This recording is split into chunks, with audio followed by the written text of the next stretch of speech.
Shalom bagi semua jemaat Tuhan dan juga pelawat yang melawat kita pada hari ini.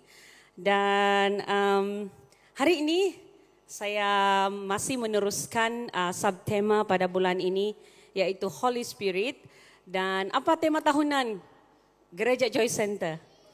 Understanding. Jadi tahun ini kita banyak belajar, karena itu adalah mata pelajaran kita.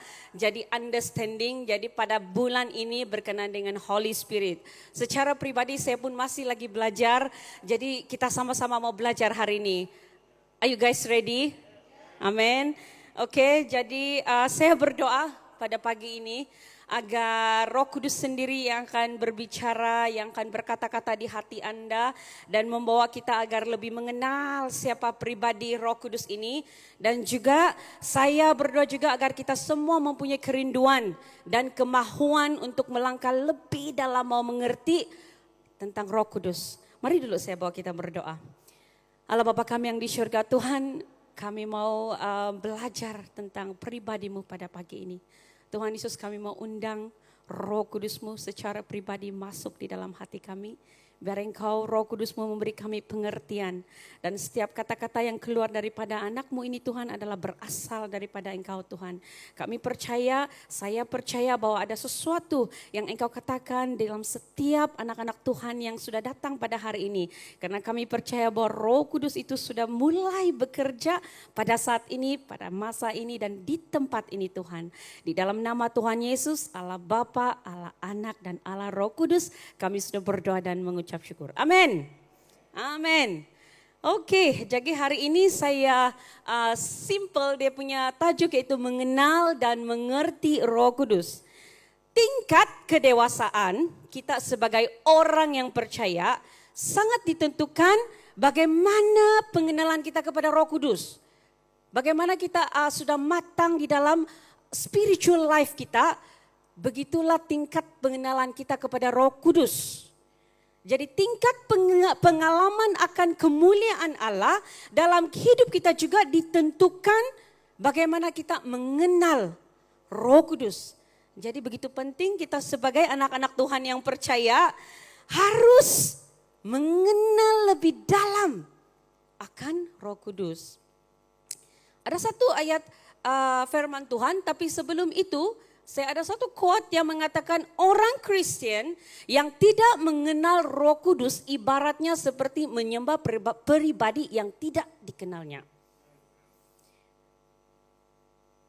Ada satu ayat Matius 7 ayat 22 hingga 23. Come on Joy Center. Pada hari terakhir banyak orang akan berseru kepadaku, hari terakhir. Banyak orang akan berseru kepadaku, Tuhan, Tuhan, bukankah kami bernubuat demi namamu dan mengusir setan demi namamu dan mengadakan banyak mujizat demi namamu juga? Apa Yesus Kristus menjawab pada mereka pada waktu itu? Pada waktu itulah aku akan berterus terang, aku ini adalah Tuhan, Tuhan Yesus. Aku akan berterus terang kepada mereka dan berkata, aku tidak pernah mengenal kamu, nyala daripadaku, kamu sekalian pembuat kejahatan. Apa maksud Tuhan? Ayat ini, orang-orang yang berseru Tuhan, Tuhan. Di sini bukan orang Kristen yang mengenal Tuhan sedalamnya. Ini saya boleh kategorikan sebagai mereka yang tidak mengenal Roh Kudus secara pribadi. Mereka ini boleh saja bernubuat, boleh saja mengusir setan, pergi ke gereja tiap hari Minggu, dan ikut connect group dan sebagainya. Dan kadangkala orang Kristen lain juga kagum dengan mereka ini. Akan tetapi satu hal yang saya belajar saat saya sediakan khotbah ini, di mana ayat yang ke-23 tadi mengatakan Yesus berterus terang kepada mereka, aku tidak pernah mengenal kamu. Nyala daripadaku, kamu sekalian pembuat jahat. Tuhan menyamakan orang Kristen yang tidak mengenal pribadinya dengan pembuat kejahatan. Oleh karena itu mereka ditolak dan mereka tidak mempunyai tempat di kerajaan sorga. Artinya apa? Satu-satunya jalan keselamatan adalah dengan mengenal pribadi Roh Kudus. Persoalan saya pada hari ini, adakah Anda benar-benar atau sungguh-sungguh mengenal pribadi siapa Roh Kudus itu? Allah yang engkau sembah. Atau adakah hidup Kristen kita itu sekedar rutin saja? Wajib hadir tiap hari Minggu pakai lawa-lawa, pakai smart-smart, bawa Alkitab ataupun sekarang jarang sudah orang bawa Alkitab lah kan. Atau mungkin saja kita mau hidup Kristen karena kita mau mengejar berkat saja. Hari ini siapakah Roh Kudus itu? Kita belajar, karena saya pun belajar. Jadi ini waktu saya membuat pelajaran ini, sekurang-kurangnya kita mengetahui pembelajaran itu siapakah Roh Kudus. Jadi Roh Kudus adalah pribadi Tuhan dalam konsep Tritunggal.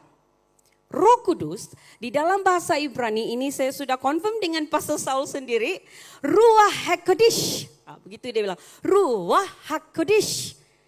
Yang dipercayai oleh semua umat Kristen, dan Roh Kudus merupakan pribadi yang maha menolong dan pemimpin serta pendamping hidup baik rohani dan jasmani dalam bentuk roh. Dalam bahasa Yunani kita belajar hari ini pneuma, silent P, yang berarti dijanjikan oleh Yesus Kristus sebelum kenaikannya ke sorga. Jadi menurut ajaran Kristen, seorang Kristen harus memiliki Roh Kudus di dalam dirinya. Karena Roh Kudus itu merupakan Roh Elohim yang menolong, memimpin, menghibur dan menjadi teman yang setia. Roh Kudus juga menuntun umat Kristen agar hidup selaras dengan kehendak Tuhan. Dan ia merupakan penghubung antara kita dengan Yahweh ataupun Allah. Tanpa Roh Kudus kita tidak mungkin akan datang kepada Bapa. Jadi kita sebagai orang Kristen kita harus percaya bahwa Roh Kudus itulah yang menyebabkan kita terus percaya bahwa Yesus Kristus sebagai Tuhan kita. Dia ataupun Roh Kudus itu merupakan pribadi yang memampukan kita untuk menjalani hidup sebagai orang Kristen. Tanpa Roh Kudus kita tidak mampu akan berjalan di dalam spiritual life kita. Jadi Roh Kudus itu harus tinggal di dalam setiap diri kita. Seperti khotbah Pastor di last week yang mengatakan bahwa dinamika Roh Kudus di dalam sesebuah gereja merupakan, maka dengan itu setiap tubuh orang Kristen ataupun kita adalah adalah bait suci, tempat tinggal Roh Kudus. Dalam 1 Korintus 6 ayat 19 hingga 20 mengatakan, tidak tahukah kamu bahwa tubuhmu adalah bait Roh Kudus yang diam di dalam kamu, Roh Kudus yang kamu perolehi dari Allah, dan bahwa kamu bukan milik kamu sendiri. Sebab kamu telah dibeli dengan harganya yang telah lunas dibayar, karena itu muliakanlah Allah dengan tubuhmu. Roh Kudus juga digambarkan sebagai penghibur ataupun penolong. Parakletus dalam bahasa Latin yang berasal daripada bahasa Yunani parakletos. Betul kah Pastor Saul? Dan memimpin kita yang percaya dalam jalan kebenaran. Jadi sebagai orang Kristen kita harus percaya bahwa karya Roh Kudus di dalam kehidupan kita akan memberikan hasil-hasil yang positif. Hasil-hasil yang positif yang dikenali sebagai buah roh. Apa core value di Gereja Joy Center? Love and respect. Rasul Paulus mengajar kepada kita bahwa seorang pengikut Kristus haruslah dapat dikenali melalui buah roh. Buah roh yang tiap-tiap tahun kita hafal. Kasih, sukacita, apa lagi? Damai sejahtera, kesabaran, kemurahan, kebaikan, kelemah lembutan, kesetiaan dan penguasaan diri. Anda boleh membaca dia di dalam Galatia 5 ayat 22 hingga 23. Jadi apakah karunia-karunia Roh Kudus itu? Kita sebagai orang Kristen percaya bahwa Roh Kudus jugalah yang memberikan kita karunia-karunia. Karunia-karunia bermaksud kemampuan. Sudah saya katakan awal tadi bahwa yang memampukan kita untuk berjalan di dalam spiritual kita adalah Roh Kudus. Dan Roh Kudus itu mempunyai karunia. Jadi Roh Kudus itu akan memberikan kita karunia-karunia khusus kepada kita yang mengenal Tuhan secara pribadi. Apa itu karunia-karunia? Bernubuat, kemampuan berbahasa roh, menafsirkan bahasa roh, menyembuhkan, mengusir roh jahat, berkhotbah, melayani, dan bagi saya yang paling penting adalah karunia berkata-kata dengan penuh hikmat, dengan wisdom, yang memberi kita hikmat secara pribadi. Kamu boleh lihat, saya tidak akan baca ini, tapi kamu boleh catat dia dalam 1 Korintus 12 ayat 8 hingga 11 di sini. Di sini dia banyak mengatakan berkata-kata dengan hikmat, ada yang diberikan mukjizat, di sini dia bermacam-macam karunia dan yang paling penting ayat yang ke-11 adalah tetapi semua yang dikerjakan oleh Roh yang satu dan yang sama yang memberikan karunia kepada tiap-tiap orang secara khusus seperti yang dikehendakinya. Mungkin kamu secara pribadi pada hari ini, apa karunia yang Tuhan sudah bagi sama saya? Tanya di dalam hati, kalau Roh Kudus itu sudah kamu kenal, kamu tahu apa karunia yang ada di dalam kamu. Ada orang yang mendapat pelbagai karunia, semua dia dapat. Tetapi itu mengikut kepada kemampuan dia. Kita tidak boleh bandingkan, oh dia ada 5 karunia, dia ada 4, tidak. Yang paling penting, apapun yang karunia yang kamu dapat itu adalah mendatangkan kebaikan dalam kehidupan kita. Amin. Jadi dalam Roma ayat 12 hingga 6 hingga 8, demikianlah kita mempunyai karunia yang berlainan-lainan menurut kasih karunia yang dianugerahkan kepada kita. Jika karunia itu adalah untuk bernubuat, baiklah kita melakukannya sesuai dengan iman kita. Jika karunia untuk melayani, baiklah kita melayani. Jika karunia untuk mengajar, baiklah kita mengajar. Jika karunia untuk menasihati, baiklah kita menasihati. Siapa yang membagi-bagikan sesuatu, hendaklah ia melakukannya dengan hati ikhlas. Siapa yang memberi pimpinan, if you are a leader, hendaklah ia melakukannya dengan apa? Dengan rajin. Siapa yang menunjukkan kemurahan, hendaklah ia melakukannya dengan sukacita, bukan untuk kasih lihat-lihat. I got money, I can help you. No. Balik kepada kebenaran firman Tuhan. Saya berharap pada pagi ini Roh Kudus akan berbicara dengan kamu. Tidak semua orang akan mendapat karunia-karunia seperti yang ada di dalam firman Tuhan ini. Tetapi jika ya, puji Tuhan, haleluya, you are the right person. Oke, seterusnya bagaimana kuasa Roh Kudus boleh melebihi doa dan boleh melebihi apa yang kita pikirkan. Dengan kuasa Allah ataupun kuasa Roh Kudus yang bekerja di dalam diri kita, Allah dapat melakukan perkara yang jauh lebih besar daripada apa yang kita mintakan ataupun kita pikirkan. Siapa mau percaya bahwa kuasa Roh Kudus pada pagi ini melebihi doa dan pikiran kita? Angkat tangan. Amin. Amin. Dalam konteks kuasa Roh Kudus ini yang paling penting bagaimana kita mau merealisasikan kuasa ini. Kuasa ini tidak akan bekerja kalau kita tidak mau sungguh-sungguh ataupun kalau kita tidak invite Roh Kudus itu. Dia tidak akan bekerja jika kamu tidak minta sungguh-sungguh. Kalau kamu diam, Roh Kudus pun diam. So, ini adalah kerja dua hala. Kita meminta dengan sungguh-sungguh, Roh Kudus akan bekerja dengan kamu pada saat ini. Ada dua hal yang kita mau belajar pada hari ini. Banyak lagi karakter Roh Kudus, saya percaya pengkhotbah yang lain akan berkhotbah tentang itu. Tetapi saya ada dua hari ini. Yang pertama, pribadi yang menolong. Roh Kudus merupakan pribadi yang sentiasa menolong kita. Dan yang sungguh-sungguh maksud saya di sini sentiasa menolong kita yang percaya kepada Tuhan dan juga yang sungguh-sungguh mahu mengenal Tuhan. If you want to understand more about God this morning, invite and work together with the Holy Spirit. Mari kita lihat dalam ayat firman Tuhan, Yohanes 14, 16 hingga 17. Aku akan minta kepada Bapa dan ia akan memberikan kepadamu seorang penolong yang lain supaya ia menyertai kamu selama-lamanya. Lihat tidak Tuhan, dalam firman Tuhan tidak cakap hari ini saja saya mau menolong kamu. No. It means menyertai kamu selama-lamanya supaya yaitu Roh Kudus.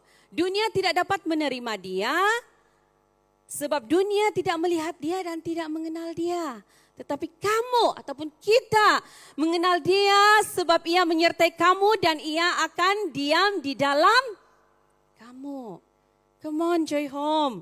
Kalau kita tahu bahwa Roh Kudus itu dapat melakukan lebih daripada yang Anda doakan, lebih daripada Anda fikirkan, kita harus tahu bagaimana mengenal Roh Kudus dengan benar.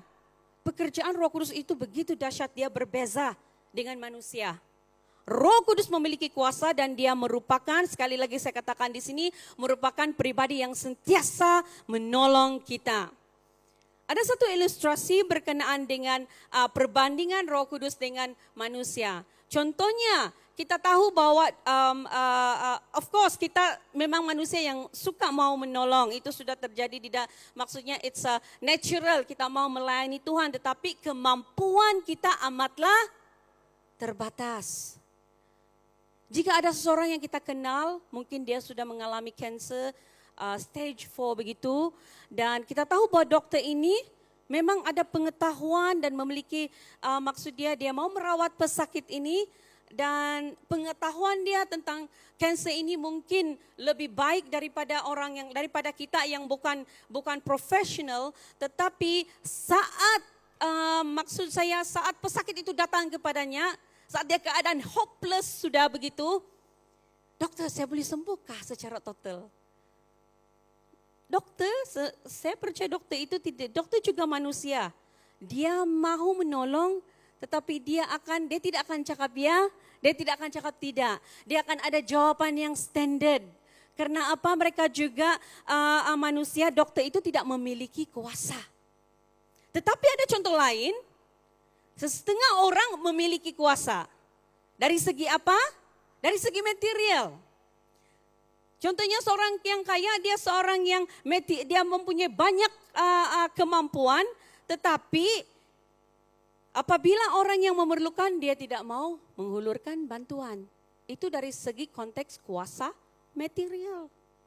Oleh itu kita memerlukan Roh Kudus untuk menolong kita. Dalam apapun keadaan kita, Roh Kudus memiliki kuasa, bahkan dia jauh daripada apa yang kita pikirkan, dia jauh apa yang kita doakan. Roh Kudus mau menolong kita dengan sukarela, secara volunteer. Dia manis, dia lembut, dia tidak pernah menyimpang, tapi dia sentiasa menuntun kita di landasan Tuhan. Contohnya dalam satu keadaan saat kita mau menonton TV, contohnya kalau Mumu sama-sama dengan kami tengok movie, las-las ada violence sana sini. Bagaimana untuk kita mahu supaya maksud saya pertanyaan, adakah Roh Kudus itu tiba-tiba marah? Bagaimana keadaan berlaku seperti itu? Adakah bertindak seperti magic, tiba-tiba tidak karan, tiba-tiba TV rosak? Oh, Roh Kudus, thank you. Adakah Roh Kudus ini bertindak seperti magic? Jawabannya tidak. Roh Kudus tidak bekerja seperti itu. Roh Kudus akan berbicara secara halus dan lembut di hati kita. Dan yang paling penting, dia akan memberikan kita hikmat sebelum kita mau bertindak. Roh Kudus tidak pernah memaksa. Jika Anda berjalan di dalam landasan Roh Kudus, pengalaman-pengalaman seperti ini kamu akan belajar hari demi hari. Oke? Dan apa yang perlu kita lakukan? All we have to do is invite the Holy Spirit into your life and ask the Holy Spirit to lead your life.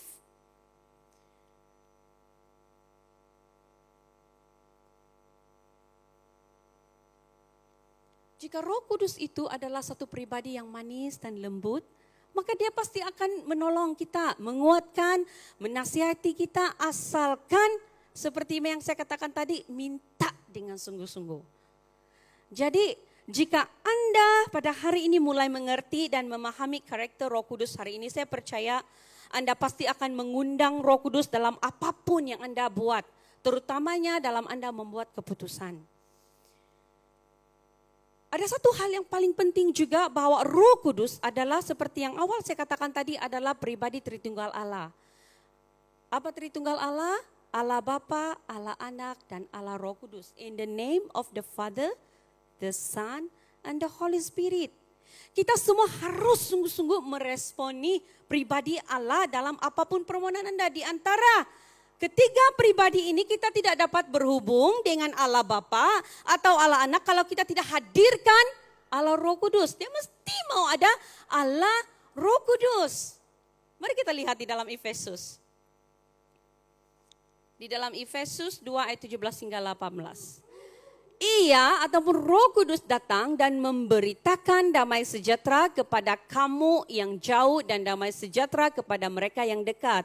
Karena oleh Dia, Roh Kudus kita kedua pihak dalam satu roh beroleh jalan masuk kepada Bapa. So dia mesti dalam Allah Bapa, bagaimana kita mau berhubungan dengan Allah Bapa, Allah Anda, kita mesti hadirkan Allah Roh Kudus. Dalam satu buku, sebuah buku, Selamat Pagi Roh Kudus. Siapa yang kenal Benny Hinn di sini? Ada yang kenal Benny Hinn? Rene kenal di sana.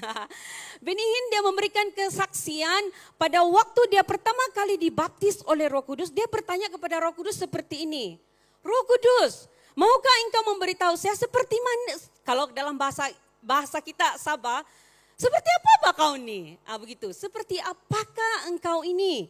Dan Roh Kudus menjawab dia, akulah yang bersekutu dengan engkau.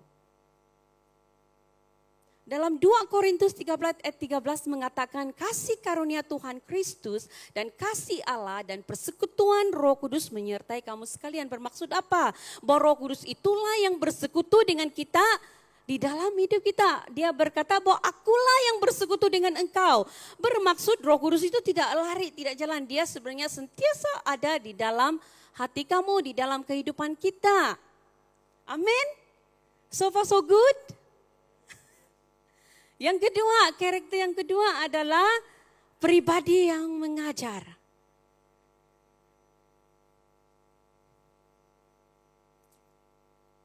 Mari kita semua membaca di dalam 1 Korintus 2 ayat 13 mengatakan seperti ini. Dan karena kami mentafsirkan hal-hal rohani kepada mereka yang mempunyai roh, kami berkata-kata tentang karunia-karunia Allah dengan perkataan yang bukan diajarkan kepada kami oleh hikmat manusia tetapi oleh roh.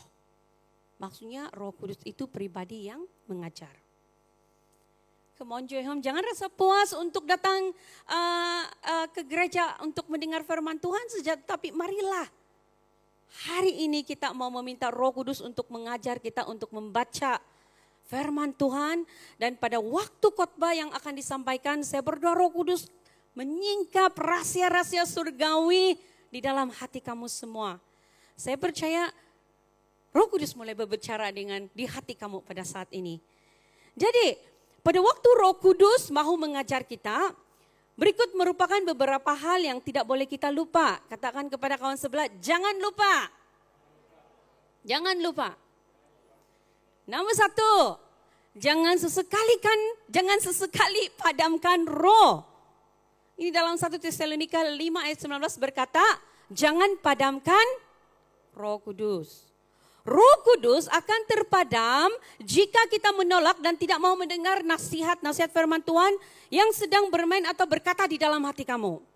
Ketika kamu menolak apa yang berbicara di dalam hati kamu, bermakna kamu sedang memadamkan suara Roh Kudus itu di dalam hati kamu. Beberapa minggu yang lalu, Hezron ada bertanya dengan saya melalui message. Hai Hezron. Semoga Anda sembuh sentiasa di Oke, apakah Roh Kudus itu berbicara dengan dia ketika dia sedang membersihkan rumah, dia sedang sapu-sapu lantai di rumah, dia bilang, jadi pada waktu itu dia diingatkan satu ayat firman Tuhan. Dan dia terus berhenti sekejap dan dia ambil handphone dia dan buka firman Tuhan tersebut. Bagi saya, itu merupakan Roh Kudus sedang memberikan rema firman Tuhan yang pasti memberikan kita kekuatan, nasihat ataupun teguran pada kita. Whenever the Holy Spirit want to speak to you, don't ignore it. Jangan mengelak. Kadang-kadang dalam tandas pun tiba-tiba Tuhan akan memimpin saya. Yes, that's the Holy Spirit want to talk to you, want to speak to you. Saya punya perasaan-perasaan saja batu. Tingkat kedewasaan Anda ditentukan dengan tingkat pengenalan Anda kepada Roh Kudus. Jadi jangan sesekali padamkan roh. Ketika kamu sedang makan, kamu sedang minum latte, tiba-tiba Tuhan peringatkan kamu. That's the Holy Spirit want to talk to you.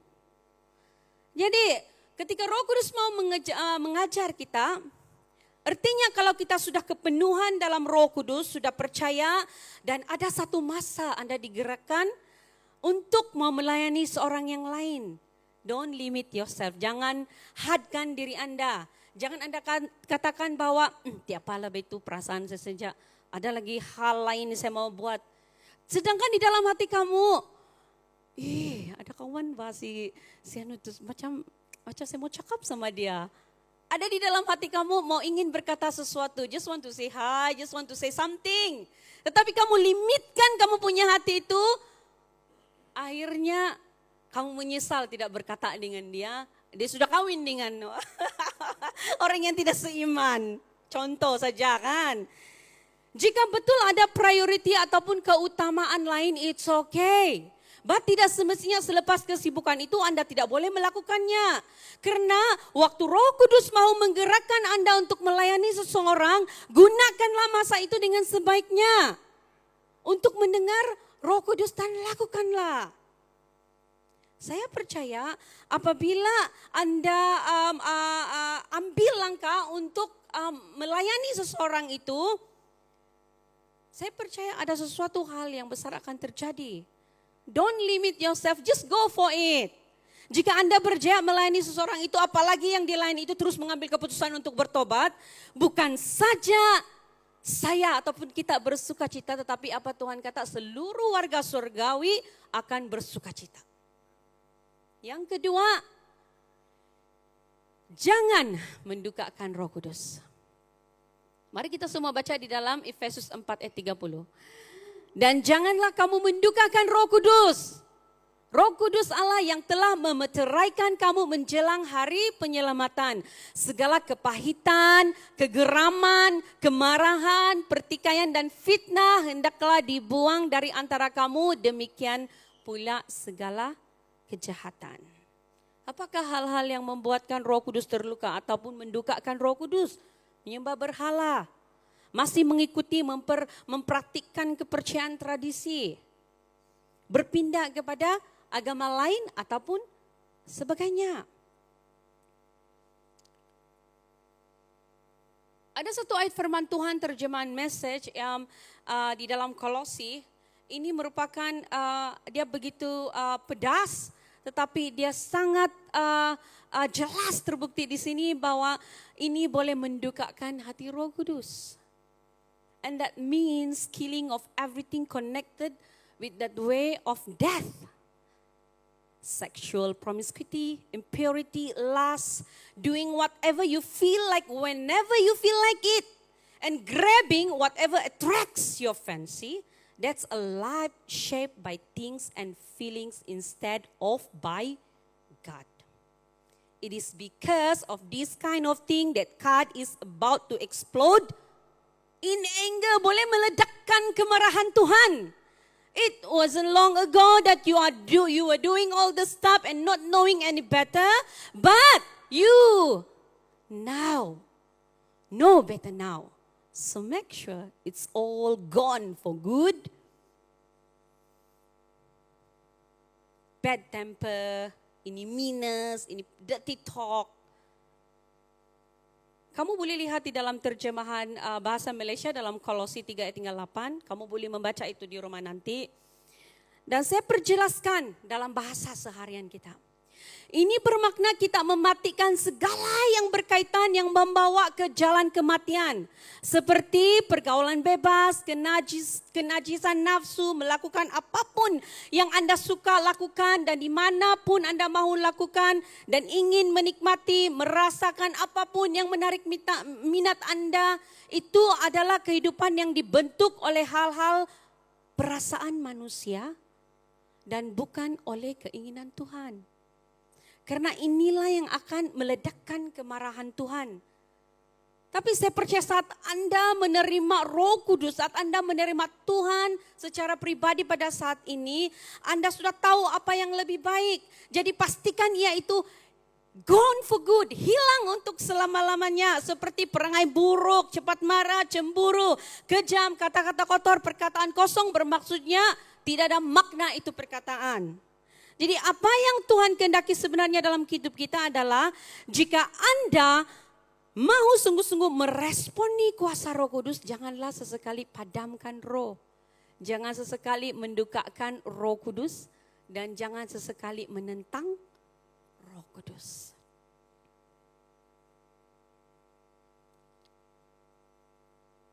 Apalagi hal yang boleh kita belajar di dalam Roh Kudus pada pagi ini adalah memikirkan perkara-perkara dari Roh Kudus. Dalam Roma 8 ayat 5 mengatakan seperti ini. Sebab mereka yang hidup menurut daging memikirkan hal-hal yang dari daging. Mereka yang hidup menurut roh memikirkan hal-hal yang dari roh. Kalau kita hidup menuruti Roh Kudus, Anda dan saya harus berusaha belajar bagaimana memikirkan hal-hal yang dari Roh Kudus dan ianya harus diaplikasikan terutamanya apabila kita membuat keputusan penting di dalam hidup kita. Come on J-Home, katakan sebelah, come on.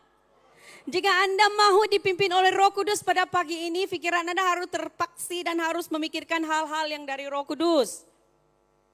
Roma 12 ayat 12 mengatakan seperti ini. Roma 12 ayat 2, Janganlah kamu menjadi serupa dengan dunia ini, tetapi berubahlah oleh pembaharuan budimu. Sehingga kamu dapat membedakan manakah kehendak Allah, apa yang baik, yang berkenan kepada Allah dan yang sempurna. Amin. Anda mungkin akan terkejut melihat perwatakan seseorang tuh. Wow, nakal tuh dulu dia, tapi sekarang wow. Karena apa? Karena Roh Kudus itu mulai bekerja sudah di dalam diri dia. Apa yang mustahil bagi manusia, bagi Tuhan tidak ada yang mustahil. Perubahan akan terjadi apabila Roh Kudus akan memimpin kehidupan kita. Amin. Amin. Jadi tahun ini selaras dengan tema kita, understanding, kita perlu banyak membaca firman Tuhan. Karena semua jawaban hidup, semua jawaban persoalan hidup kita ada semua di dalam firman Tuhan. Saya bersyukur karena pada tahun ini pengerusi kami Jessie Blossom, Sis Ivy menjalankan program online Don't Stop Reading the Bible. Di mana setiap hari kami akan membaca 5 pasal, bukan 1 pasal, 5 pasal dan melaporkan di grup WhatsApp kami apabila sudah siap membacanya pada setiap hari. Pada semua Jessie Blossom yang mengikuti, sebenarnya Roh Kudus sedang mengajar kita sikap ketundukan, rendah hati, kejujuran sama ada kita mau membaca firman ataupun tidak, sama ada kita sudah pas saya baca dari dulu tuh, bertahun-tahun sudah saya baca. Itu ego namanya, tidak ada sikap ketundukan. Atau kita selalu membaca firman Tuhan hingga kita tidak jujur meletakkan nama dalam ruangan lewat membaca, ataupun kita letak saja nama tapi sebenarnya tidak membaca. Semua ini hanya aku dan Tuhan saja yang tahu. Apapun yang pastinya yang Anda lakukan jika dipimpin kuasa Roh Kudus, semuanya pasti akan mendatangkan kebaikan di dalam kehidupan kita. Amin. Adakah Anda tahu apabila Anda membaca firman Tuhan itu iman akan timbul? Karena tanpa iman ianya tidak akan berkenan kepada Tuhan. Jadi apabila Anda membaca firman Tuhan, Anda tahu membuat perbandingan yang baik dan benar, yang tidak baik dan yang baik. Jadi apa yang kau ingat, apa yang kita ingat itu menurut piawaian manusia tidak semestinya baik menurut firman Tuhan. Pada akhirnya pekerjaan Roh Kudus berbicara melalui firman Tuhan yang pasti membawa perubahan, impak besar di dalam hidup seseorang. Dan saya sendiri melihat itu terjadi dalam hidup saya. Saya tidak dilahirkan untuk menjadi orang miskin. Saya tidak dilahirkan untuk menjadi orang gagal. Saya tidak dilahirkan untuk menjadi orang jahat atau nakal. Dan saya tidak dilahirkan untuk meneruskan warisan nenek saya yang dulu yang dukun. Tapi saya percaya dengan iman bahwa Roh Kudus telah mengerjakan sesuatu yang besar, yang luar biasa dan di luar apa yang saya pikirkan. Ini yang kita katakan faith, iman. Sehingga pada hari ini saya tahu setiap jalan yang saya tempuhi, semuanya adalah hasil dari penyertaan Roh Kudus. Saya mungkin tidak akan mampu jika tanpa Roh Kudus bersama-sama memimpin saya. Come on. Joy Home, iblis itu sangat licik. Pola dasar kelakuannya memang licik.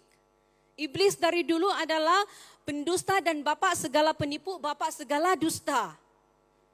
Tulis ini, Yohanes 8 ayat 44. Iblislah yang menjadi bapamu dan kamu ingin melakukan keinginan bapamu, huruf kecil bapak di sana. Jadi bermaksud dia merujuk kepada si iblis. Ia adalah pembunuh manusia sejak semula dan tidak hidup dalam kebenaran. Sebab di dalam dia tidak ada kebenaran.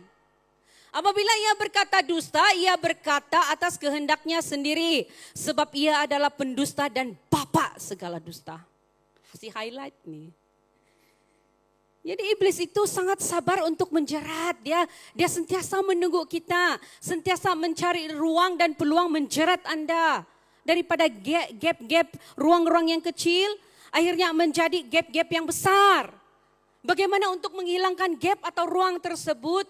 Penuhi gap-gap itu dengan firman Tuhan. Pada setiap hari sehingga iblis tidak mempunyai ruang untuk mengganggu hidup Anda. Ada tujuan kenapa Connect Group dijalankan di Joy Home karena we need to stand in the gap, standing in the gap. Maksudnya apa? Semakin erat hubungan sesama kita dengan kehadiran Roh Kudus hadir di tengah-tengah, saya percaya benteng iman kita sentiasa kuat. Katakan di sebelah Anda, standing in the gap. Apabila si iblis mulai mendekati, pasti akan terpelanting. Sebab tidak ada ruang sudah. Kubu pertahanan kita kuat. Dan apabila pikiran Anda sudah dimasukkan, apabila pikiran Anda dimasukkan dengan pikiran yang tidak sesuai dengan firman Tuhan, hidup akan mulai terbelenggu. Jadi, come on, masih ada masa Roh Kudus, berikan saya pelepasan dosa pada hari ini. Amin. Ada 2 Korintus 10 ayat 3 hingga 5. Banyak ayat firman Tuhan hari ini kita mau belajar. Amin. Memang kami masih hidup di dunia, of course. Tetapi kami tidak berjuang secara duniawi. Karena senjata kami dalam perjuangan bukanlah senjata duniawi. Melainkan senjata yang diperlengkapi dengan kuasa Allah, yaitu kuasa Roh Kudus yang sanggup untuk meruntuhkan benteng-benteng. Kami mematahkan setiap siasat orang dan merubuhkan setiap kubu yang dibangun oleh keangkuhan manusia untuk menentang pengenalan akan Allah. Kami menawan segala pikiran dan menakluknya kepada Kristus. Inilah yang saya katakan tadi, inilah rahasianya. Kalau Anda masih mempunyai pikiran paradigma kebenaran dunia, jangan angkuh. Kalau Anda tidak mau merendahkan hatimu, Anda tidak akan bebas dari benteng-benteng musuh karena ia akan stay saja dalam pikiran kamu. Yang positif, negatif saja sepanjang masa.